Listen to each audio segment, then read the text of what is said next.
¿Qué tal? Qué gusto de nuevo encontrarnos aquí a través de este medio. Un saludo para todos los amigos, los hermanos en Cristo que están en este momento con nosotros y ya los hermanos han compartido el texto bíblico que está en el Evangelio de Mateo, capítulo 1 de los versículos 18 al 25. En los 400 años previos a la venida o al nacimiento de Jesús, nada nuevo le había sido agregado a la Biblia. Los profetas habían caído en silencio durante estos siglos, los imperios del Medio Oriente habían surgido pero también sucumbido uno tras otro. Y la pequeña nación de Israel había sufrido bajo el dominio de grandes potencias como Grecia y Roma. Y entonces sucedió algo trascendental. Nació un niño diferente de todos los que habían nacido antes que él y después de él. Al presentar a este niño, que con el pasar del tiempo se convertiría en el hombre Jesús, el Evangelio según San Mateo nos da la oportunidad de empezar una nueva etapa en la Biblia, dejando el Antiguo Testamento para entrar en el Nuevo Testamento, en el Nuevo Pacto. La semana pasada estuvimos viendo la primera parte, los primeros 17 versículos que hablan de la genealogía de Jesús y también Brian explicó la importancia del por qué está allí esta narración de la genealogía. Hoy, a partir del versículo 18 hasta el 25, para terminar el capítulo 1, vemos el nacimiento de Jesucristo. Y yo lo he llamado el más insigne o el más significativo nacimiento. Nosotros hemos usado estos pasajes exclusivamente para la época navideña, pero dándole un orden lógico a nuestra serie de Mateo, hay que realzar el evento del nacimiento de Jesús en todo momento del año. El nacimiento de Cristo ha causado más impacto en el mundo que cualquier otro evento de la historia de la humanidad. Contamos los años de nuestra era a partir de la fecha de nacimiento de Cristo. Esto indica que hace unos 20 ya largos siglos ocurrió algo que fue infinitamente superior a cualquier otro suceso, incluyendo el mismo de la creación. Y este suceso fue el nacimiento de Jesús. Michael Hart publicó en 1980 un libro llamado Los 100, en el que elaboró una lista de los 100 personajes más influyentes del mundo hasta esa época. Y figuran Isaac Newton, el científico inglés, Mahoma, Confucio, Pablo de Tarso, el inventor del papel Kay Lamb, Johannes Gutenberg, el reinventor de la imprenta, Cristóbal Colón, Albert Einstein, Luis Pasteur, Aristóteles, el propio Moisés, el profeta y líder del pueblo hebreo, Charles Darwin y tantos otros entre los primeros 20.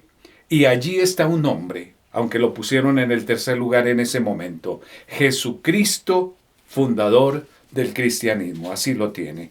Sin embargo, al comenzar el nuevo siglo XXI, los medios de comunicación, recuerdo muy bien, elaboraron una investigación en la que se concluyó que el personaje de los 2000 anteriores, los 2000 años hacia atrás, era Jesucristo.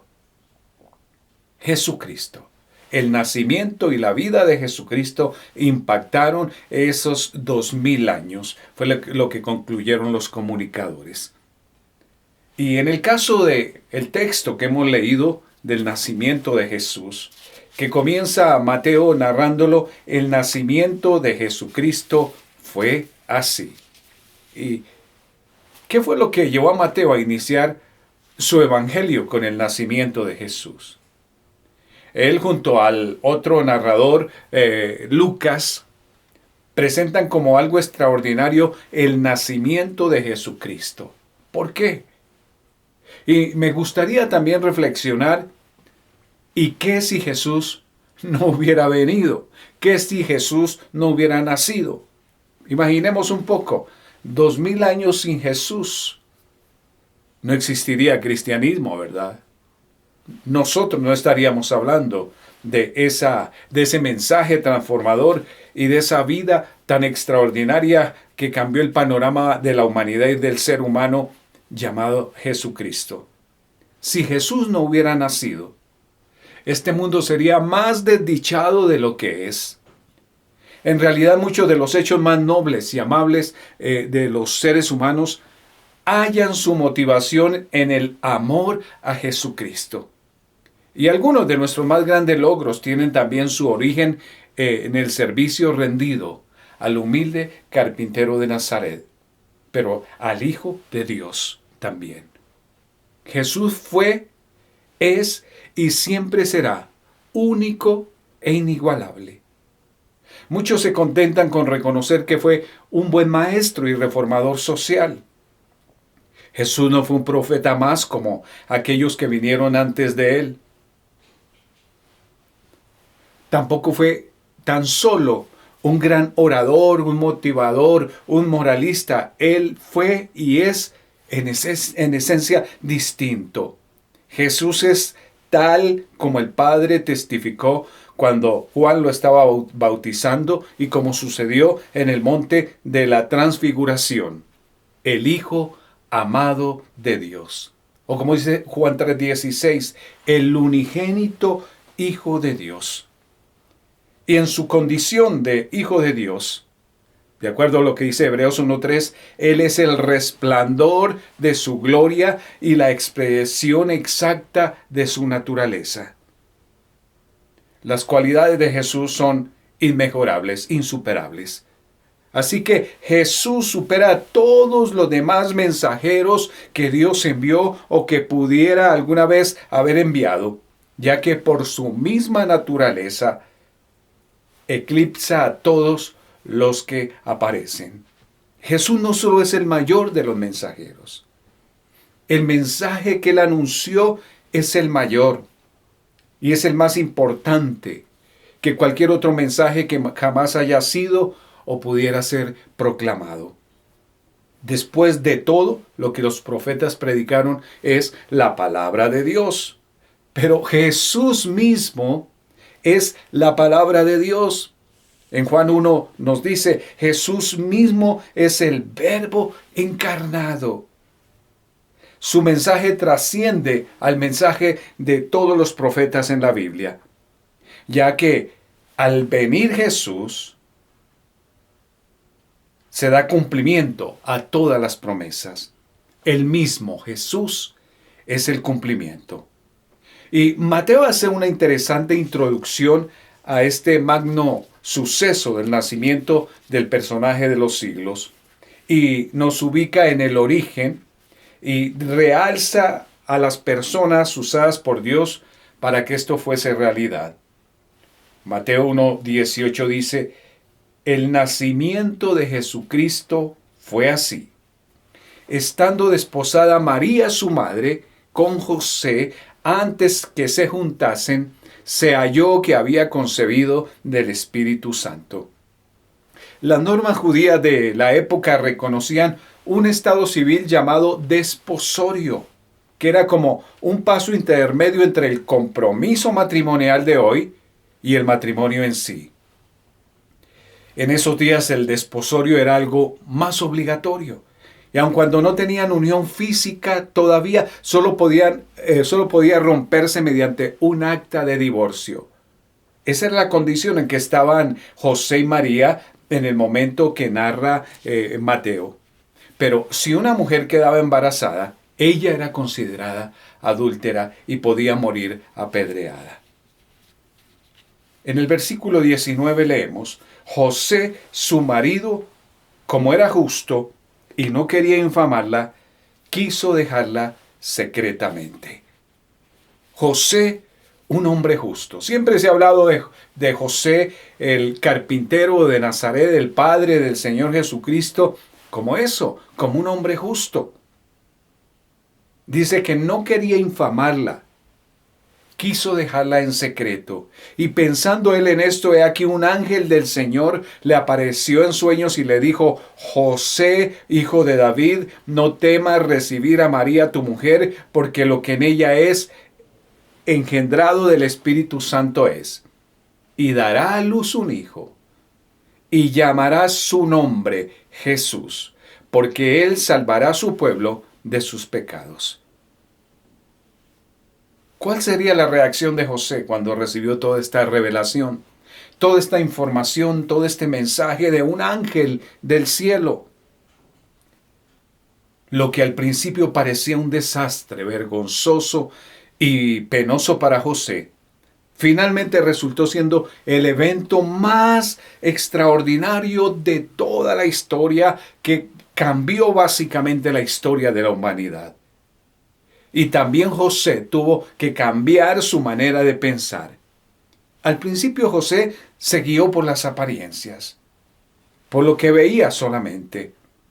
Cuando oyó que su querida esposa comprometida estaba embarazada y en su acción de justicia la iba a dejar secretamente, llegó a la conclusión que lo mejor sería separarse de ella en secreto. Un hombre justo, un hombre prudente, no hizo escándalo, no la puso a ella en vergüenza, no tenía ningún deseo de denunciarla públicamente o difamarla. José seguramente sintió un dolor que le taladró el corazón ante eso que estaba viendo, que su esposa, con la que iba a pasar toda su vida, venía embarazada. Sin embargo, a través de la intervención milagrosa de Dios, quien envió su ángel, José supo que lo que estaba llevándose a cabo de ninguna manera era un desastre, sino algo totalmente maravilloso. La manera como actúa Dios, los misterios de Dios. El niño que María estaba engendrado no era el resultado de la infidelidad de ella, sino que este bebé era fruto del Espíritu Santo y tenía un propósito grande para la humanidad.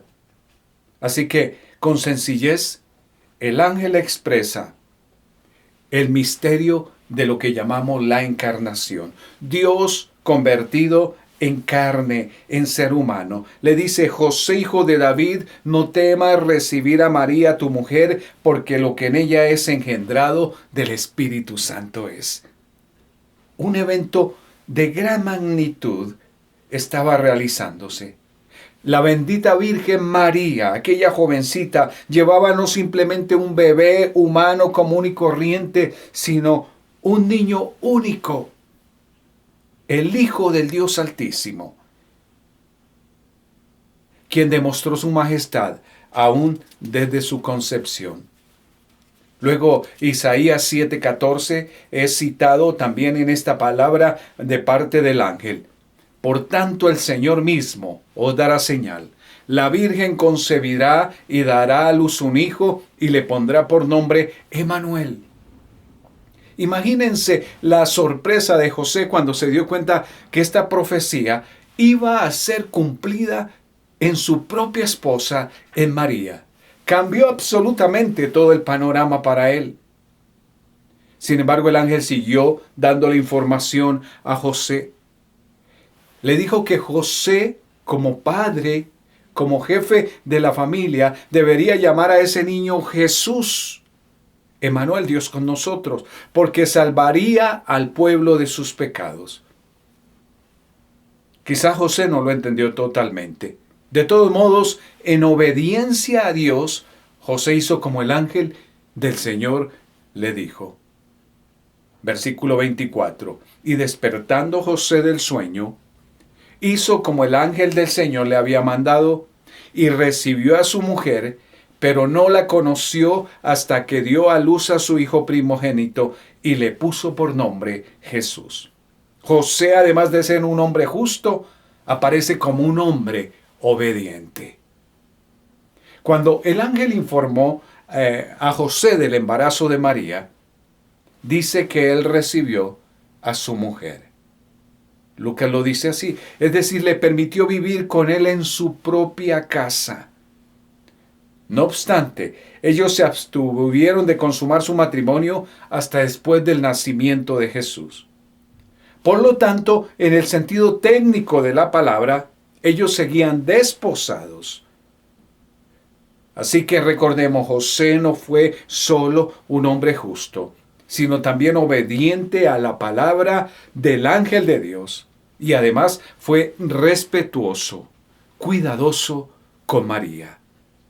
Todo eso trajo a la postre bendición a su hogar. Es imposible establecer la fecha exacta del nacimiento de Jesús.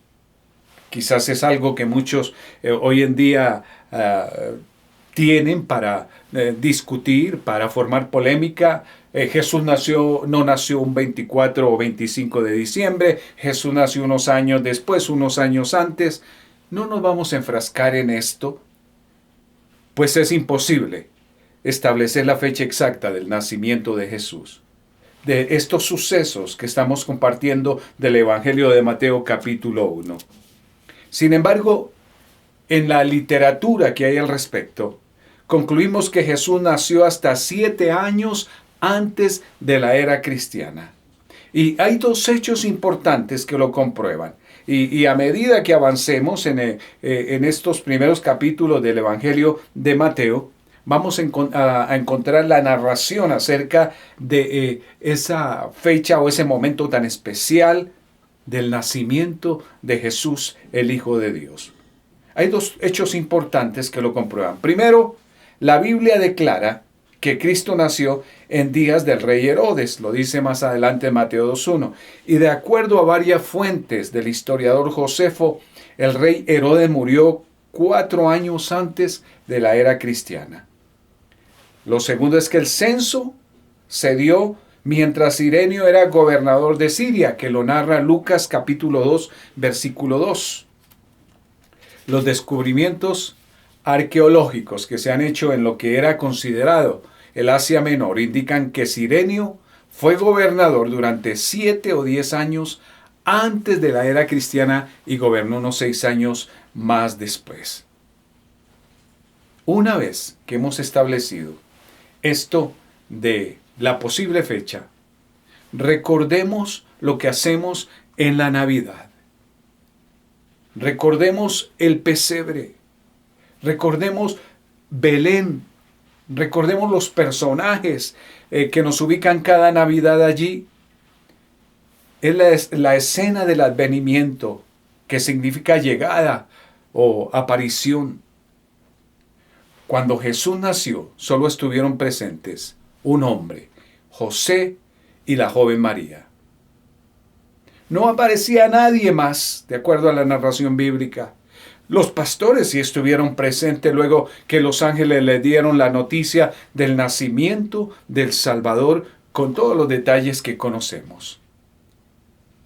Luego del nacimiento del Hijo de Dios, José y María quisieron cumplir con los requisitos de la ley judaica. Ellos debían observar 3 ceremonias. Por eso dice que José, después de recibir la información del ángel, hizo tal como el ángel le había dicho y en obediencia siguió desarrollando su vida con María, aunque no habían tenido intimidad. Y lo que hizo fue como todo judío, toda familia judía de ese tiempo, y él como cabeza de su hogar. Primero, la circuncisión al 8º día, como decía Génesis 17:12, para todos los hebreos. Esto representaba tanto la sujeción voluntaria a la ley de Dios, como la aceptación de los privilegios establecidos por el pacto de Dios y Abraham en su descendencia. Segundo, fue la presentación en el templo a los 30 días, de acuerdo a lo que Éxodo 13:2 dice. Y tercero, la purificación de la madre. Esto solo podía hacerse después de 41 días, presentando como holocausto un cordero o un par de tórtolas. Está en Levítico 12, 1 al 8. Generalmente los ritos de la presentación del hijo primogénito y de la purificación de la madre se hacían en la misma visita al templo después de los 41 días, que fue lo que se hizo en este caso. ¿De qué manera la verdad del nacimiento de Cristo afecta nuestras vidas? En primer lugar, como creyentes en Jesucristo, como genuinos cristianos, hay que creer realmente en que Él nació de esa manera como nos narra la Escritura, por obra e inspiración del Espíritu Santo, que Él, a la edad de 33 años, murió en la cruz del Calvario como el sacrificio único por nosotros. Él es más que un hombre santo. Él es más que un profeta o un mártir. No podemos poner a Jesucristo a la altura de tantos personajes humanos como lo hace la gente que no conoce realmente del propósito de Dios al enviar a Cristo. Jesús es el Dios completo, eterno, que vino a tomar la forma humana, a encarnarse. Eso es parte básica de nuestra fe como cristianos. Como creyentes, al meditar en la oración, al ir ante el Señor en oración, podemos tener una apreciación más profunda del nacimiento de Jesucristo.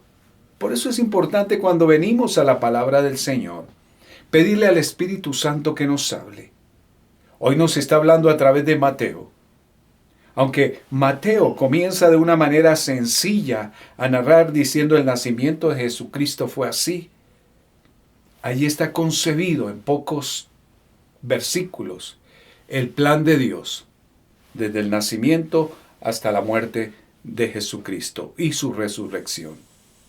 Al creer en el Señor Jesucristo, somos salvos y recibimos a Jesús, aquel que vivió una vida humana perfecta, que expresa al Dios verdadero como nuestro Salvador y como nuestra vida, a Jesús.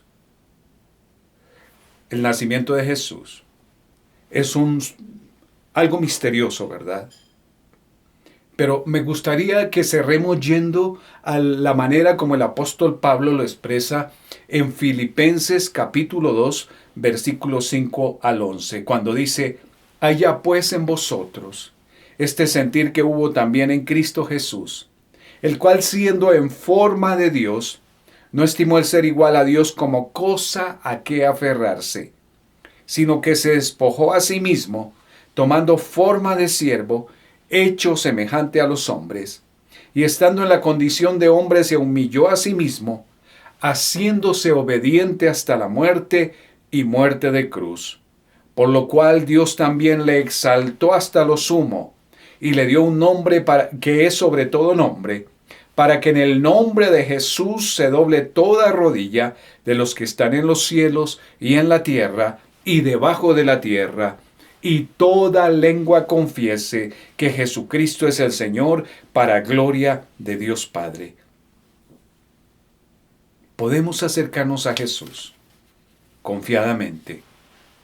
Aquí dice el apóstol que siendo en forma de Dios, estando en su gloria, reinando en el cielo, dejó eso, no lo estimó como a qué aferrarse y se despojó,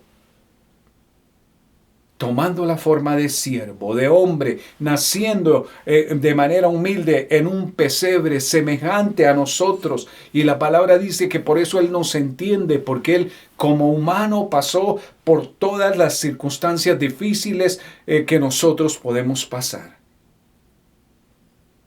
Ese nacimiento trajo esperanza al mundo. El nacimiento que narra Mateo y que también Lucas narra nos dio confianza, nos da esperanza. Ese niño que nació en esa población de Belén, en ese pequeño poblado, en ese rinconcito de un establo, vino a traer paz. Gracias a Dios por ese nacimiento. De otra manera, no tendríamos la esperanza de ir al cielo al lado del Señor. Dice que Dios le exaltó hasta lo sumo y le dio un nombre que es sobre todo nombre. Y desde hace 2000 años para acá que Cristo vino, que a los 33 años murió en la cruz del Calvario y luego al tercer día se levantó victorioso y luego de unos días subió al cielo y está allá a la derecha del Padre intercediendo por nosotros. Tiene un nombre al cual podemos acudir. El nombre sobre todo nombre. El único que salva. El único que restaura vidas. Jesucristo. Dice que ante Él se doblará toda rodilla. De los que están en los cielos y en la tierra y debajo de la tierra. Y toda lengua confesará que Jesucristo es el Señor. Para gloria de Dios Padre. Gracias al Padre Eterno por haber enviado a Jesucristo, quien nació como un niño, se convirtió en hombre y es nuestro Salvador. Oremos. Padre de la gloria, gracias Señor por tu palabra. Gracias Señor porque cuando vamos al nacimiento de Jesús, nos sorprende la manera como todo sucedió. Gracias Señor porque tú escogiste un vaso humano, santo, apartado para ti como lo fue esa jovencita, la Virgen María. Gracias por un hombre como José, que tú lo puso, Señor, al lado de María, como soporte, Señor, que fue el tutor de ese niño Jesús, que le enseñó principios. Y gracias por Cristo, porque Él creció en obediencia. Él fue un niño, un adolescente, un joven amoroso, respetuoso y que cumplió todo lo que como hombre necesitaba cumplir. Y gracias porque como Dios nos mostró su amor, su misericordia, al entregarlo todo en la cruz del Calvario. Jesús, ayúdanos, Señor, a creer siempre en ti, a ir ante ti y de rodillas, como dice el apóstol Pablo, pedirte, Señor, nuestra ayuda. Quizás tú aún no eres salvo, quizás aún has descuidado tu relación con Dios. Hoy es un momento de decirle a ese Jesús que nació como un niño hace 2000 años, pero que se convirtió en el Salvador del mundo en la cruz del Calvario y al levantarse victorioso, podrías decirle, Señor, perdóname. Yo sé que tú eres el Hijo de Dios. Gracias por nacer en nuestra humanidad y llegar a ser un hombre verdadero y genuino, pero sin perder tu divinidad. Gracias por morir por mis pecados, Señor. Te recibo ahora mismo en mi corazón. Gracias por entrar a mi vida, por ser mi vida. Gracias, Jesús. Si tú has hecho esta oración, el Espíritu Santo habita en ti, Dios mismo habita en ti. Que el Señor les bendiga, que tengan una linda semana y hasta la próxima semana.